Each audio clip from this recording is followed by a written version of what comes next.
एवढ्या सगळ्या कमेंट्स, एवढे सगळे मेसेजेस, एवढे सगळे लाईक्स आणि एवढ्या सगळ्या रिक्वेस्ट नंतर द मोस्ट अवेटेड व्हिडिओ आम्ही करत आहोत, जो आहे Q&A. तर Q&A व्हिडिओमध्ये आम्हाला खूप साऱ्या व्हिडिओज आमचे जे व्हायरल झाले होते ऍक्च्युअल मध्ये, त्याच्यावर खूप साऱ्या कमेंट्स येत होत्या की काय हे कोण आहे, ते कोण आहे, तुमचं काय चाललंय, आम्हाला काहीतरी सांगा. आणि आम्ही बेसिकच विसरलो. हा व्हिडिओ आम्ही खूप आधी करायला पाहिजे होता, पण आम्हाला अजिबातच माहित नव्हतं की असं चॅनल बूम होईल आणि म्हणजे सबस्क्रायबर्स एवढे वाढतील किंवा फॉलोअर्स वगैरे वाढतील असं आम्हाला अजिबातच वाटलं, म्हणून आम्ही कधी इंट्रो केलाच नाही. पण भरपूर लोकांना भरपूर प्रश्न होते भैयाबद्दल, श्रुतीबद्दल, ओवीबद्दल, जानू पद्मिनीबद्दल आणि आमच्या काळूबद्दल. तर आम्ही विचार केला की आन्सर करावेत. तर आम्ही एक ऑलरेडी व्हिडिओ टाकला, ह्या तिघींनी केलेला, ज्याच्या खाली भरपूर क्वेश्चन्स होते आणि बाकीचे पण व्हिडिओ होते ज्याच्या खाली भरपूर क्वेश्चन्स होते. तर आम्ही तिथून काही काही क्वेश्चन्स उचलून त्याचा एक हे करणार आहे आणि मध्ये मध्ये आम्ही काही क्लिप्स टाकू, काही फोटोज टाकू तुमच्या रेफरन्ससाठी, म्हणजे तुम्हाला कळेल ऍक्च्युअल मध्ये कसं काय आहे ते. आणि इतका इरिटेटिंग आहे ना, कुठं व्हायला इरिटेट करतोय मला, म्हणून माझा चेहरा असं झालाय आणि म्हणून हे सगळे हसताय. पण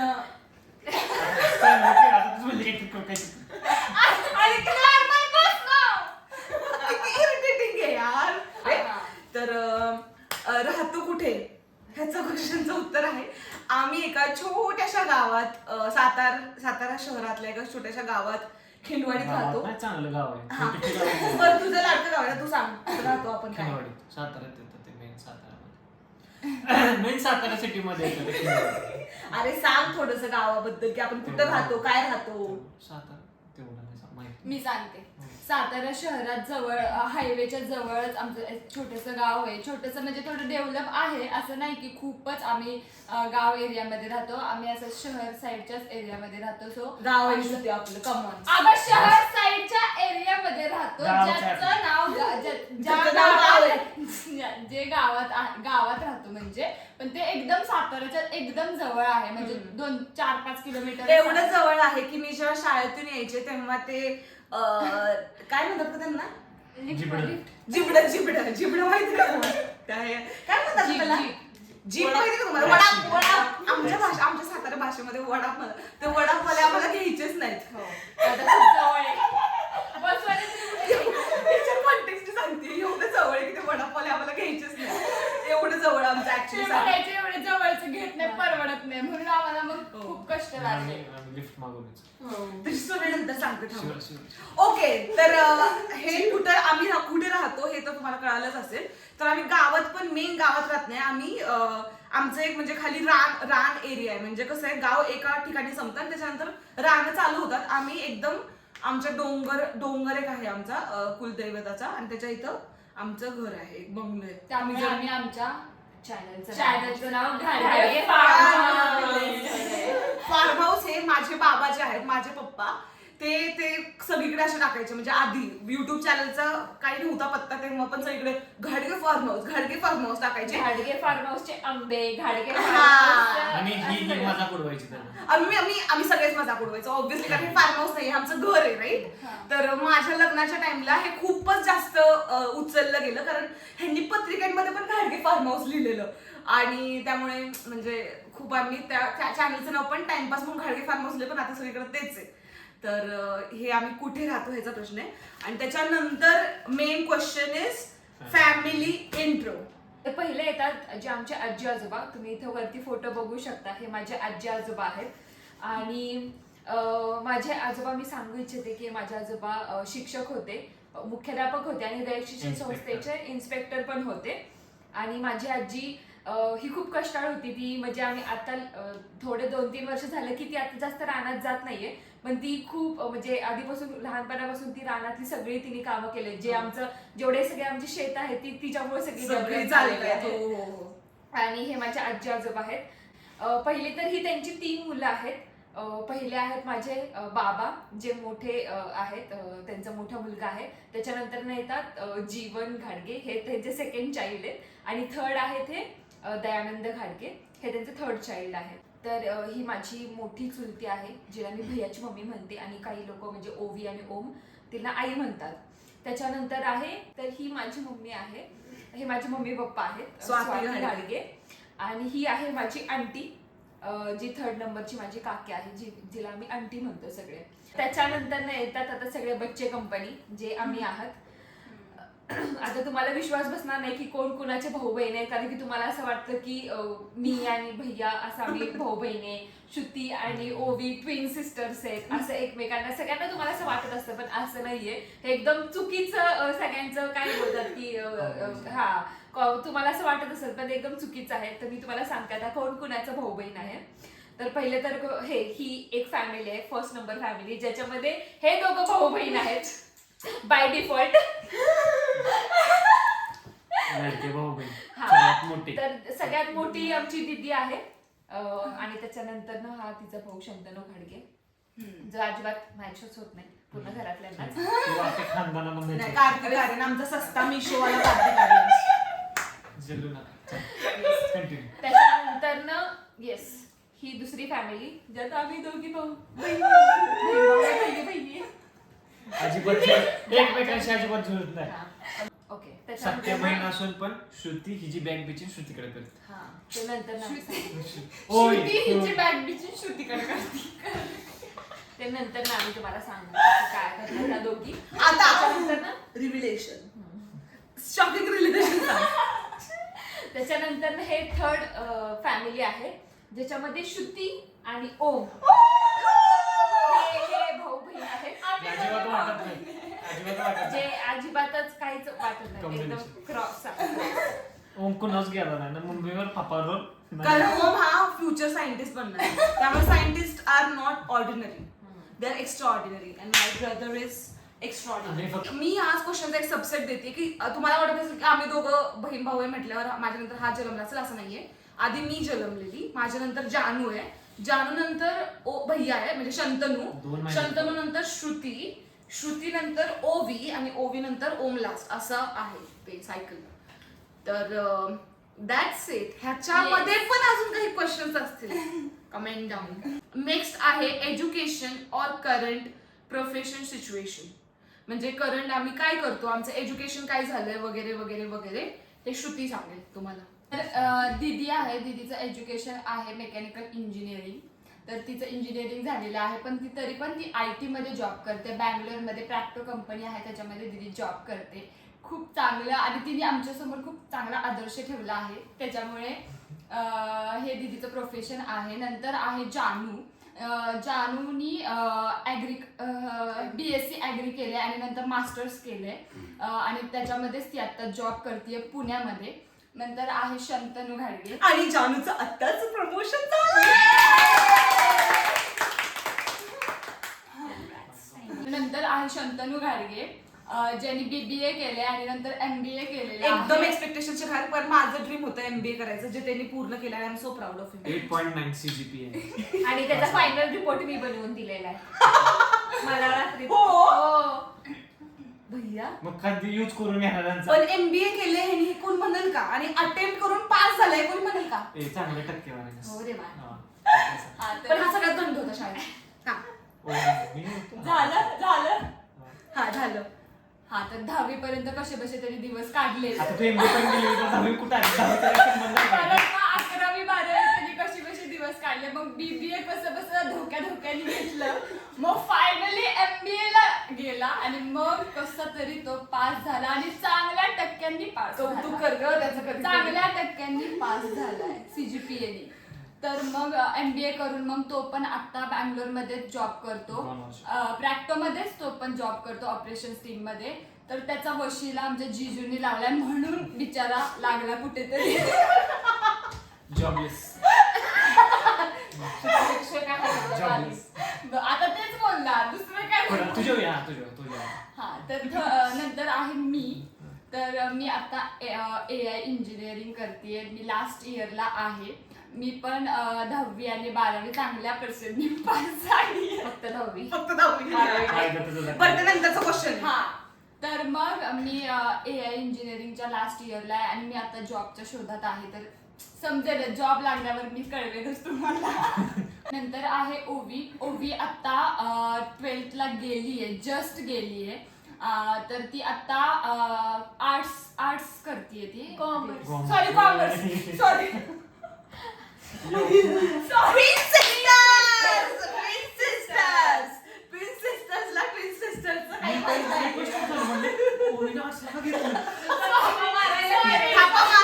मारण्यापुरता ट्विन सिस्टर.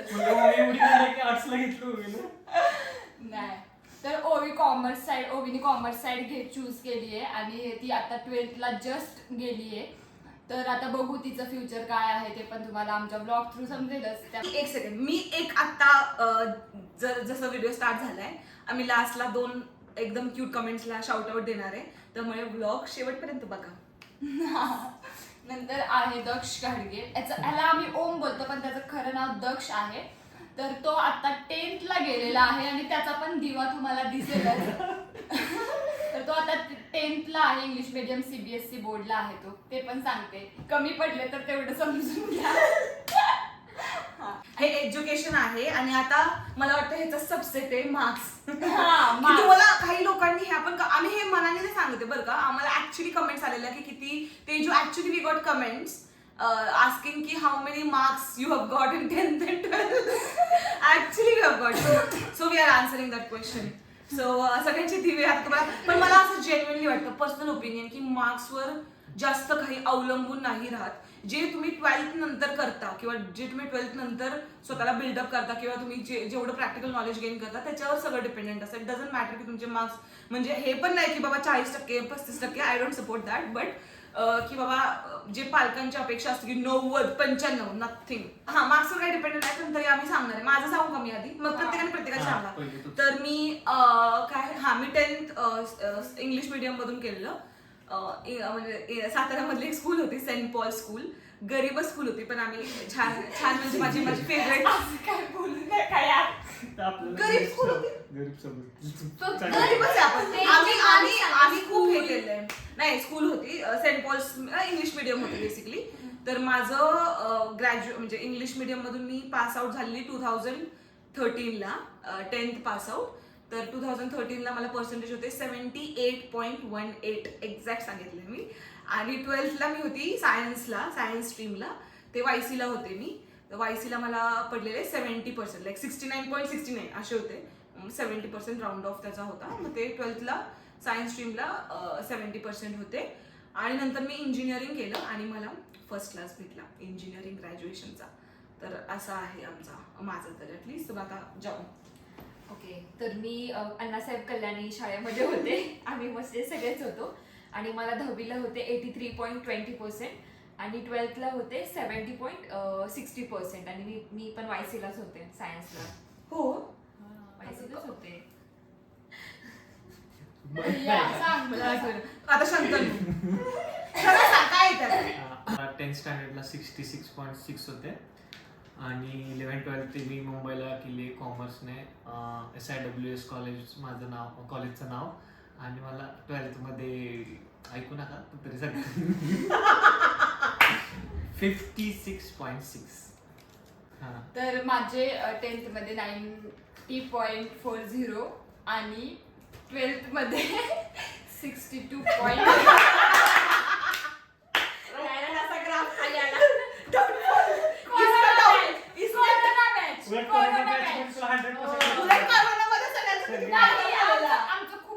आमचं खूप स्ट्रिक्ट होतं. कधी सगळे म्हणतात कोरोनामध्ये सगळ्यांचे नाही. झाले. मग माझे झाले असते, असं कसं नाही झाले. श्रुतीला स्वतः म्हटलं तिने काहीच अभ्यास केला नाही 11वी 12वी. पण ठीक आहे ना, पर्सेंट वरून काय डिफाईन होतं यार. नेक्स्ट ओवी. मी पण सेम स्कूल मध्ये होते. ह्या बेसिकली अगदी की सेम हे चौघं सेम स्कूल मध्ये होते, मराठी मीडियम. आणि तुम्हाला मराठीमध्ये ऑफिस का होता, पण मराठी लोक आहे, मराठी मीडियम. सेमी, हे सेमी काय असतं मला आजपर्यंत. सो ते जो semi means they have science and maths and science and maths in English and rest all the subjects in Marathi. Science maths English subject. English पण घेते. बापरे, मला ट्रॉमा होतोय बसल्या इथे. हे ही spelling not 2 subjects, 3 subjects. English was also English. ओवी. आणि मला 10th मध्ये मध्ये होते 75% आणि मी अजून आत्ताशी 12th ला गेलीये. गेली सर हो. 11वी पास झालीस? अगं थांब की रिझल्ट पास होणारच की अगं, एवढी पण गंड्या नाही पास व्हायला. मी आताशी 10th मध्ये गेले त्यामुळे 9ची अगं marks नाही सांगू शकतो. सांग.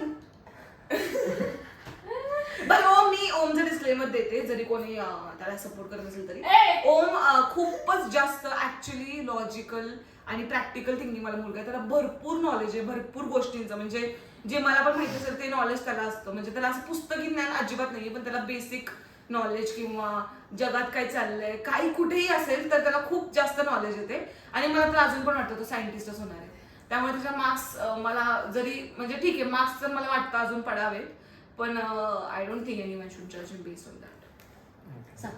मला 9th मध्ये 55.84%. तर 10वीत तो जाणार आहे आता, आणि त्याचा सीबीएसई बोर्ड आहे बाय द वे. आम्ही कोणीच सीबीएसई बोर्डचे नाहीये, स्टेट बोर्डचे. तो पहिला आहे आमच्या फॅमिली जो सीबीएसई बोर्डनी करतोय, जे की खूप डिफिकल्ट असतं. मी तुझं आता त्याचे बुक्स बघितले खूप डिफिकल्ट आहे ते सगळं. त्यामुळे हे आमचे मार्क्स आहेत, प्लीज आम्हाला जज करा आणि आम्हाला सांगा किती खराब आहेत ते.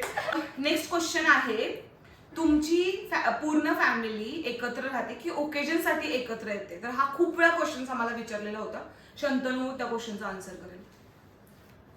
हा तर हा आम्ही एकत्रच राहतो. आम्ही 12th पर्यंत नाही 10th पर्यंत सगळे एकत्रच होतो.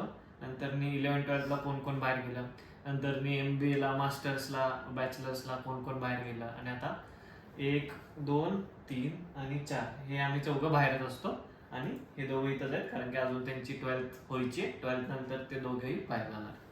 तर आम्ही ओकेजनला असे काय दिवाळी, यात्रा, गणपती ह्याला एकत्र येतो आणि मग सेलिब्रेट करतो. म्हणजे सगळ्या सणांना, घरच्या कार्यक्रमाला आम्ही एकत्रच एकत्र. असतो. म्हणजे आम्ही चान्सेस बघत असतो कधी काय येतंय आणि कधी पळतोय आम्ही घरच्यासाठी. बरे खोटं बोलून नाही ती नाही बोलायला. ऑफिस मध्ये खोटं बोलून येतो. कोणाला मार्केट येणार नाही. ओके, तर हा दॅट वॉज ऍप्ट. नेक्स्ट आहे की आमची जॉईंट फॅमिली आहे की सेपरेट फॅमिली. आता तुम्ही खूप वेळा बघितलं असेल की आम्ही 3 किचन मध्ये जातोय, एका किचन मध्ये जातोय, कधी 2-3च किचन होतंय वगैरे वगैरे. तर ह्याचा आन्सर जानू देईल. ओके, तर आमचं बेसिकली आम्ही जसं 10वी पर्यंत हा आमचा एक म्हणजे मी जेव्हा 10वीला होते तेव्हा एक बंगला होता आमचा, जो की खूप मोठा होता. तेव्हा सगळे आम्ही छोटे छोटे होतो, त्याच्यामध्ये एका घरामध्ये आम्ही सगळे पुरत होतो. पण जसं जसं मोठे व्हायला लागले आणि मग आमचं असं ठरवलं की अजून आपण थोडं एक्सपान्शन करावं. पण आम्ही एक्सपान्शन अशा दृष्टीने केलं की फ्युचरसाठी की आम्ही एकाच कंपाऊंड मध्ये आमची 3 घर आहेत, पण बाहेरून दिसताना हा एकच बंगला दिसतो, पण आतमध्ये 3 सेपरेट फॅमिलीज राहतात. पण एकदम ते इंटरकनेक्टेड आहेत, म्हणजे वरचं आणि खालचं एकच रस्ता आहे जायला. त्याच्यामुळे एकदम सगळे इंटरकनेक्टेड असं वाटतच नाही की आम्ही खूप असं नाही का सेपरेट राहतोय सगळीकडे. कारण की एकत्र जरी आम्ही आलो ना तरी झोपायला एकत्र, किंवा आमचे कोणाचे बर्थडे असतील, कोणाचं काय अॅनिव्हर्सरी असेल, तर सगळीकडे सण असतील तर सगळीकडे आमचं एकत्रच जेवण बनतं एकाच ठिकाणी. सो असं मी जॉईंट काय सेपरेट पण जॉईंट आहे. असं मी स्वतः माझ्या लाईफ मध्ये तर पर्सनली कुठेच नाही बघितलं की असं राहतात. आता कसं आहे आमचं घर बेसिकली एंट्रन्स सेम आहे सगळा, आणि पहिलं येतं हिचं घर, म्हणजे हिचं आणि ह्या दोघींचं घर येतं. आणि म्हणजे तो बंगलाचा एक पार्टच आहे. मग तिथे 2 रूम, 1 किचन, 1 हॉल आहे. आणि मग त्याच्या साईडला आमचं घर आहे, मीही आणि आमच्या आजी आजोबा पण आमच्यासोबतच राहतात. मग आजी आजोबा, मी आम्ही तर दोघं नसतोच. मग आजी आजोबा, मम्मी पप्पा माझे या खालच्या घरात राहतात. आणि ही जी रूम आहे आता ती ह्यांची, म्हणजे आमच्या वरच एक्झॅक्ट श्रुती आणि ओमचं आहे घर. मग तिथे पण हॉल आहे, 2 रूम आहेत, किचन आहे, आणि खाली पण सेमच आहे. खाली ती 1 रूम जास्त आहे आणि किचन वगैरे हॉल वगैरे सगळं सेमच आहे. आणि असंच काय ओकेजन असेल तर आम्ही एकत्र जेवतो, एकत्रच आम्ही असताना तर आम्ही एकत्रच असतो. असलं नसतं की इथं जेवा तिथे जेवा वगैरे. त्यामुळे असं आहे आमचं. तर नेक्स्ट क्वेश्चन आहे, अथर्व कोण आहे ते सांगणार आहे अथर्वचा भाऊ. तर अथर्व माझे जे पणजी आजोबा होते त्यांना 8 मुलं होती. ठीक आहे, 8 मुलांमध्ये 3 मुली होत्या आणि 5 मुलं होते काहीतरी. ठीक आहे, तर त्या 5 म्हणजे माझ्या आजोबांच्या सख्ख्या भावाच्या मुलाचा मुलगा म्हणजे अथर्व. म्हणजे बेसिकली आमचे आमचा पप्पा सक्का चुलत आहेत, भाऊ. आमचे जे पप्पा आहेत त्यांचे जे त्यांचा सक्का सक्का चुलत भाऊ भाऊ आहे त्यांचा मुलगा अथर्व आहे. आणि अथर्व आम्हाला म्हणजे आम्हाला असं युजली असं थर्ड पर्सन कोणी आवडत नाही, पण अथर्व आम्हाला आमच्यासारखाच वाटतो. म्हणजे आम्हाला असं नाही वाटत की बाबा आमच्यातलं नाही, कारण आमचं खूप पडतं त्याच्यासोबत. म्हणजे वाईब आमची खूप जुळतात. आमचा फेवरेट येतो, म्हणजे आम्हाला कधी वाटतच नाही. तो झोपतच असतो सदा कदा. त्याला कधी उठवलं की त्याला 5 तासांच्या आधी रिमाइंडर द्यावा लागतो, तेव्हा तो 5 तासानंतर येतो. म्हणजे पुढच्या ब्लॉग मध्ये दिसेल तुम्हाला. हा, पुढच्या ब्लॉग मध्ये असणार आहे. नेक्स्ट आहे, तुम्ही युट्यूब चॅनल उघडायचं कसं ठरवलं, त्याचा आन्सर मी देणार आहे. तर क्रिंज, आमचा एक क्रिंज फेज होता 2019-20 मध्ये. लॉकडाऊन झालेला, आणि लॉकडाऊन जेव्हा झालेला तेव्हा आम्ही टिकटॉक चालू केलं फनसाठी, बाकी काहीच नाही. म्हणजे माझं वर्क फ्रॉम होम होतं, त्यामुळे काहीच हा तेजस मागून असतोय नालाय, पण आमचं होतं. म्हणजे आम्हाला त्याची पण लाज नाही वाटत अजिबात. तेव्हा टिकटॉक काय करणार, घरात राहणार तुम्ही, खाणार झोपणार, काय करणार, म्हणून आम्ही फनसाठी टिकटॉक करायला लागलो. आणि आम्हाला जेव्हा टिकटॉक करायला लागलो, आमचे काही व्हिडिओ ऍक्च्युली म्हणजे मराठीमधले व्हिडिओ व्हायरल जायला लागले. म्हणजे काय रानात जाऊन आम्ही गेलेले, आमचं शेंगा आहेत रानात, ठीक आहे. मी जानू आणि श्रुती आम्ही रानात गेलेलो, शेंगा तोडता आम्ही व्हिडिओ केलेला. तो ना काही पेजमध्ये, मीम पेजवर अजून पण तो व्हिडिओ आहे. कुठला तो गाणं होतं ते, फिरतीच्या झुल्याचा झुला, तर तो आम्ही लिटरली संकोट घातलेला, रानात बसलो, तो व्हिडिओ केलेला. तो गेला, म्हणजे चांगला गेला तो व्हिडिओ. आणि मग आम्ही ठरवलं की ठीक आहे ना, टाइमपासला मेमरीसाठी आम्ही खूप व्हिडिओ केले. आणि तेव्हाच आम्हाला भरपूर लोक, म्हणजे पर्सनल व्हिडिओजवर पण भरपूर लोक बोलत होते तुम्ही तुमच्या चॅनल काढा, तुमचं हे होईल ते होईल. आम्ही असंच टाइमपासला घेतला. आम्हाला वाटलं युट्यूब म्हणजे काय, किती मोठी गोष्ट आहे, आणि किती युट्यूबर ऑलरेडी आहेत, आणि किती लोकांचं चॅनल 7-7 वर्ष 5-5 वर्ष उघडून पण त्यांना अजून एलिजिबल नाही झाले ते मॉनिटायझेशनसाठी. म्हणून आम्हाला वाटलं, आम्ही कधीच ते सिरियसली नाही घेतलं. पण आम्ही युजली व्लॉगिंग, म्हणजे हे करण्याच्या आधी पण आम्ही असे आमचे व्हिडिओ खूप स्वतःचे करायचो, विदाउट पोस्टिंग, की तुला काय वाटतंय रिव्ह्यूज घ्यायचो आणि खूप मस्ती करायचो आम्ही. आणि नंतर युट्यूबचं जेव्हा माझं लग्न ऍक्च्युअल मध्ये आलं, तेव्हा आम्ही केलं की आम्हाला लग्न डॉक्युमेंट करायचंय. कारण ऑब्व्हियसली फोटोग्राफर सगळंच तुमच्या पर्सनल गोष्टी नाही डॉक्युमेंट करू शकत. केळवण असू दे किंवा शॉपिंग असू दे, ते सगळं फोटोग्राफर थोडी करतो. म्हणून आम्हाला वाटलं की चला आपण करूया चालू, आणि म्हणून आम्ही चॅनल ओपन केला. आणि मग श्रुतीचं असं म्हणणं होतं की तुझ्या शॉपिंग पासूनच चालू करूया आपण व्लॉग करायला, बघू कसं काय होतंय. आणि ते सगळं तेव्हा आम्ही केला ऍक्च्युली तो व्हिडिओ, पण नंतर कुठेच पोस्ट नाही केला, कारण आम्ही इतके बिझी झालो लग्नाच्या तयारीमध्ये वगैरे. नंतर बाकीचे व्हिडिओ, लग्नाचेच व्हिडिओ एवढे होते की हा व्हिडिओ पोस्ट करायला कधी वेळ नाही लागला. म्हणून लग्नाच्या आम्ही एक एक पोस्ट करत राहिलो. नंतर म्हटलं की ठीक आहे, व्हिडिओ युट्यूबवर पण करूया. मग मी युट्यूबवर टाकायला लागलो. आणि पहिला जो सगळ्यात व्हायरल व्हिडिओ झाला तो होता या तिघींच्या डान्सचा. राधावाला एक डान्स आहे जो माझ्या हळदीमध्ये केलेला. आणि तेव्हा आम्हाला जरा हुरूप आलं खूप जास्त, की अरे बापरे, म्हणजे होतोय व्हायरल. आणि त्याच्यानंतर सगळ्यात मॅसिव्ह जो व्हिडिओ व्हायरल गेला तो होता माझ्या बाबांचा, जो त्यांना न सांगता आमच्या लग्नातल्या फोटोग्राफरने त्यांनाचा रडतानाचा, अक्षदा टाकतानाचा रडतानाचा व्हिडिओ केलेला. तो आमच्या इंस्टाग्रामवर तुम्ही जाऊ शकता, घाडगे फार्म हाऊस, त्याच्यावर 11 मिलियन त्याला व्ह्यूज आहेत आता ह्या ठिकाणी. आणि भरपूर पेजेसनी, जे फेमस पेजेस आहेत वेडिंगचे, त्यांनी पण तो व्हिडिओ घेतलेला त्यांच्या लॉंग व्हिडिओजमध्ये कॉन्टेंटसाठी. तर असं आम्हाला वाटलं की चला करूया, म्हणून आम्ही स्टार्ट केलं व्लॉगिंग. आणि जो आमचा गेमचा व्लॉग होता आधी जो आम्ही केलेला, तो खूपच म्हणजे वेड्यासारखा तो व्हायरल झाला आणि खूप व्ह्यूज यायला गेला. आणि त्याच्या आधी श्रुतीने दिवाळीमध्ये काही क्लिप्स घेतलेल्या, म्हणजे भैयाच्या क्लिप्स घेतलेल्या, माझ्या पप्पांच्या क्लिप्स घेतलेल्या, खाली नव्हता का ते, तो आला की संडास वगैरे. तर ते टॉपिक असे रिलेटेबल असतात आणि ते एकदम नॅचरली, म्हणजे काहीच कोणी असं प्लॅन काहीच प्लॅन नाही, म्हणजे एकदम नॅचरली आपण बोलतो तशा लोकांना खूप आवडले. किती अजून पण त्या व्हिडिओजवर कमेंट्स येतात. मग असे भरपूर व्हिडिओज व्हायरल होत गेले, जे आमचे नॅचरली आम्ही क्लिप्स काढलेल्या. आणि ते व्हिडिओचे कटआउट्स करणं, एडिट्स करणं हे कम्प्लीट आमची श्रुती करायची. सगळं क्रेडिट दिलंय, म्हणजे आमचं 1% पण योगदान नाही. माझं योगदान एवढंच आहे की ती मला म्हणायची की अप्रूव्ह कर, म्हणजे माझं अप्रुव्हलचं योगदान होतं की ती म्हणायची की हे बरोबर आहे का, हे बरोबर आहे का. मग मी तिला सांगायची की नाही, कॅप्शन असं काही हे कर, तेवढंच योगदान होतं. पण पूर्ण एडिटिंग, व्लॉगचं पण एडिटिंग तीच करायची, व्हिडिओचं पण एडिटिंग तीच करायची. कारण आम्हाला करायला प्रॉब्लेम नाही, कारण हिला पटणार नाही म्हणून आम्ही करत नाही. सगळे अग्री करतील. जरी ही म्हणत असते की भैयाला सांग, भैयाने एक व्हिडिओ एडिट केला, तिला पटला नाही, तिने स्वतःच केला परत एडिट. त्यामुळे हा, मग तिची एस्थेटिक खूप इम्पॉर्टंट, त्यामुळे ती अलाव नाही करत. तर अशी होती आमची युट्यूब आणि इन्स्टा जर्नी. नेक्स्ट क्वेश्चन, तो लास्ट घेऊ का मी पण? नेक्स्ट क्वेश्चन नाही, लास्ट एक क्वेश्चन आम्ही लास्टला घेणार आहे, ज्याच्यावर भांडण होऊ शकतात. त्याच्या ओळखी एक सुद्धा आतापर्यंत कामाला आली नाही. राजस्थानला तिला कोण गर्लफ्रेंड बनवलं? शिव्या काय देते मी? बघ राहिला. पण अवर कोणाची फेवरेट सिस्टर आहे? अगं ती काय ती- मोजू